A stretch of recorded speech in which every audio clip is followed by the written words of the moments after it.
আসসালামু আলাইকুম প্রিয় দর্শক, আজকে আমি কথা বলবো গাইবান্ধা জেলার সাগাটা ফুলছড়ি এলাকা নিয়ে। আমরা অনেক দিন থেকেই আমাদের এলাকার জনগণ একটাই দাবি যে সাগাটা ফুলছড়ি দ্বিতীয় যমুনা সেতু চাই। আপনারা আজকের ভিডিওতে আপনারা অবশ্যই, আমি আশা করি আমাদের পক্ষে থাকবেন। আজকের বিষয়টি যে দীর্ঘ অনেক বছর যাবৎ যখন প্রথম যমুনা সেতু হয়, সেই যমুনা সেতুটা আমরা ছোটবেলায় শুনেছিলাম যে যমুনা সেতু আমাদের এই এলাকায় হওয়ার কথা, কিন্তু কোনো দুর্ভাগ্যবশত আমাদের স্থানীয় জনগণ যারা ছিল, জনগণ বলতে প্রতিনিধি যারা ছিল স্থানীয়, তারা আমাদের এই সেতুটা আমাদের এখানে না দিয়ে দিয়েছে সেই সিরাজগঞ্জ। আর আজকে তার পরিপ্রেক্ষিতে আমাদের এলাকার খেটে খাওয়া মানুষ এমন একটা অবস্থায় দাঁড়িয়ে আছে যে ফুলছড়ি থেকে বাদুরাবাদ ঘাটে যাইতে যদি সেতু থাকতো তাহলে যাইতে সময় লাগতো মোটে 10 থেকে 15 মিনিট। আর সেখানে এখন যাইতে গেলে ফুলছড়ি থেকে বাদুরাবাদ ঘাটে যেতে সময় লাগে কমসে কম 2.5 ঘন্টা থেকে 3 ঘন্টা। এটা আমাদের এলাকার জন্য আসলে একটা খুব দুর্ভাগ্যজনক যে গাইবান্ধা জেলা এমন একটা এলাকা যেখানে শিক্ষার হার মোটামুটি কম না, কিন্তু তাদেরকে ঢাকা শহরে যেতে হলে যাইতে হয় সেই বগুড়া সিরাজগঞ্জ হয়ে ঘুরে ঘুরে যাইতে হয়। অথচ ফুলছড়ি থেকে যদি বাহাদুরাবাদ ঘাট থাকতো, এদিক দিয়ে জামালপুর দিয়ে যাইতে সময় লাগতো মোটে 2.5 ঘন্টা থেকে 3 ঘন্টা, সর্বোচ্চ 3.5 ঘন্টা।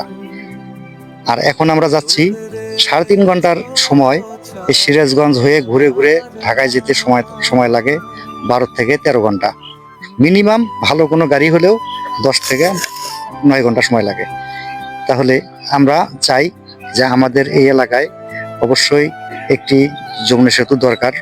আমি সরকার প্লাস সরকারের দলের লোকজনের কাছে অবশ্যই আমি আকুল আবেদন জানাই যে আজ গাইবান্ধাবাসীর, সাগাটা ফুলছড়িবাসীর একটাই আবেদন যে ফুলছড়ি থেকে বাদুরাবাদ ঘাট সেতু দেওয়া হোক।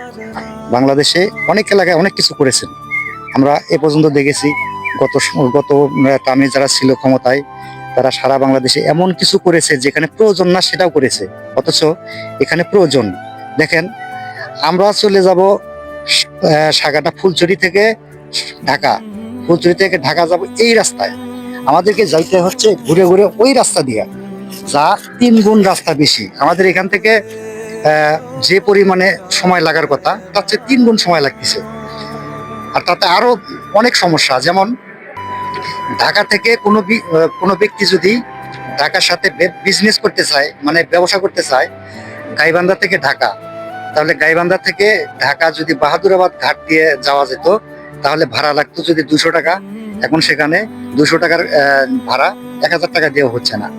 তাহলে গাইবান্ধার যত লোকজন আছে তারা কি করে ব্যবসা বাণিজ্য করে খাবে? এখানে কোনো শিল্প প্রতিষ্ঠান নাই, না থাকার কারণ রাস্তা। এখন একটা রাস্তা যদি না থাকে তাহলে সে এলাকায় কি করে উন্নত হয়? এমনিতে আমার সাগাটা ফুলছড়ি বা গাইবান্ধা জেলার মানুষ শিক্ষার হার হিসাবে, মেধা হিসাবে যথেষ্ট ভালো, আমি যতটুকু জানি যথেষ্ট ভালো। তারা যদি একটু সহযোগিতা পায়, একটু সহযোগিতা পাইলেই দেখা যাবে যে আজকে এই সাগাটা ফুলছড়িতে মিল ফ্যাক্টরি গড়ে উঠবে, ভালো মানের ব্যবসা প্রতিষ্ঠান গড়ে উঠবে। আর দ্বিতীয় একটা কথা, সেটা হচ্ছে বেকারত্ব।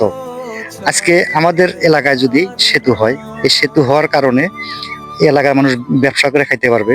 তাহলে কি হবে? নেশাদ্রব্য মানুষের হাতে উঠবে না।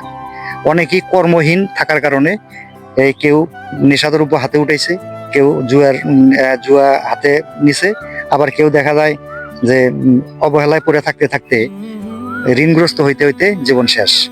এগুলির মূল কারণ হয়েছে এলাকায় কর্মসংস্থানের ব্যবস্থা নাই। আর কর্মসংস্থানের ব্যবস্থা মানেই একটা রাস্তা যদি ভালো থাকতো, এদিকে যদি সেতু থাকতো, তাহলে সরাসরি তারা ঢাকার সাথে বিজনেস করতে পারতো।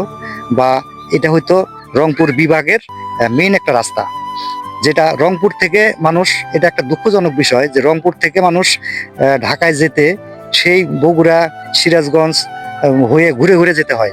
অথচ আমাদের এদিক থেকে যদি যাওয়া যায়, এই ফুলছড়ি ঘাট পার হলেই বলা যায় জামালপুর। জামালপুরের পরে ময়মনসিংহ, এদিক থেকে আমরা একটা জেলা পরেই ঢাকা শহর, আর এদিকে ঘুরে ঘুরে 4-5টা জেলা ঘুরে ঘুরে যেতে হয়। এই রংপুর, দিনাজপুর, লালমনিরহাট, পঞ্চগড়, ঠাকুরগাঁ, এইসব এলাকার মানুষ সবাই কিন্তু একই সমস্যা। আজকে যদি এদিক দিয়ে একটা ব্রিজ হয়, তাহলে দেখা যাবে যে ওই লোকগুলি সবাই কিন্তু এই রাস্তায় হাঁটবে। তাহলে কি হবে, মাঝখানে যেখানে এটা হইছে গাইবান্ধার মানে ফুলচুরি ঘাট, যে ফুলচুরি ঘাটের এলাকাটা হবে একটা মূল পয়েন্ট। যেমন আজকে সিরাজগঞ্জ হয়ে গেছে। সিরাজগঞ্জ আমরা দেখেছি এক সময় যে তারা অনেক নিম্নমানের ছিল, তাদের কর্মসংস্থান ওরকম একটা ছিল না। আর আজকে সিরাজগঞ্জ সেতু হওয়ার পর থেকে সিরাজগঞ্জের মানুষের ভাগ্য খুলে গেছে। তা আসলে যদি এরকম আমরা চাই যে সাকাটা ফুলচুরিতে যদি একটা ব্রিজ হয়, তাহলে অবশ্যই আমাদের সাকাটা ফুলচুরি প্লাস গাইবান্ধা, সাথে সাথে রংপুর বিভাগের যত লোক আছে সবাই আমি মনে করি স্বাবলম্বী হবে। এই দেশের বেকারত্ব থাকবে না, আর মানুষের স্বাবলম্বী অবশ্যই হবে। যদি যেখানে একটা কথা আমরা শুনছি যে যেখানে সবকিছুর ব্যবস্থা ভালো, সেখানে মানুষ কোনোদিন অসহায় থাকে না। আজকে আমরা অসহায়, চর এলাকার মানুষ, রাস্তাঘাট নেই, চলাফেরা করতে পারে না, স্কুল কলেজ নেই, মাদ্রাসা নেই। এখন মোট কথা আমরা সেতু চাই। আমাদের গাইবান্ধা জেলার সাকাটা ফুলচুরির জনগণের দাবি, আমরা ফুলচুরি থেকে বাহাদুরাবাদ ঘাট পর্যন্ত আমরা সেতু চাই। অবশ্যই বন্ধুরা, ভিডিওটি যারা দেখছেন অবশ্যই এই ভিডিওটি শেয়ার করে দেবেন। আমি সরকারের কাছে পর্যন্ত, আমি জানি আমার এই তুচ্ছ ভিডিও, এই সামান্য ভিডিও কোনোদিন প্রশাসনিকভাবে এমপি মন্ত্রী বা তাদের কাছে যাবে কিনা জানি না। যদি হয়তো আপনারা শেয়ার করেন, বেশি বেশি শেয়ার করার কারণে আমার ভিডিওটি যদি সে পর্যন্ত যায়, তাহলে আমি সরকারের কাছে পর্যন্ত আবেদন করব যে আমি চাইবো যে আমার চাওয়া এটা হচ্ছে আমার নৈতিক দায়িত্ব এবং জনগণের স্বার্থে চাওয়া।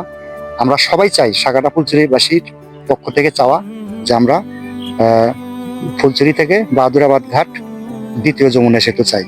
সুস্থ থাকবেন, ভালো থাকবেন, পরবর্তী ভিডিও পাওয়া পর্যন্ত অপেক্ষা থাকুন। ধন্যবাদ।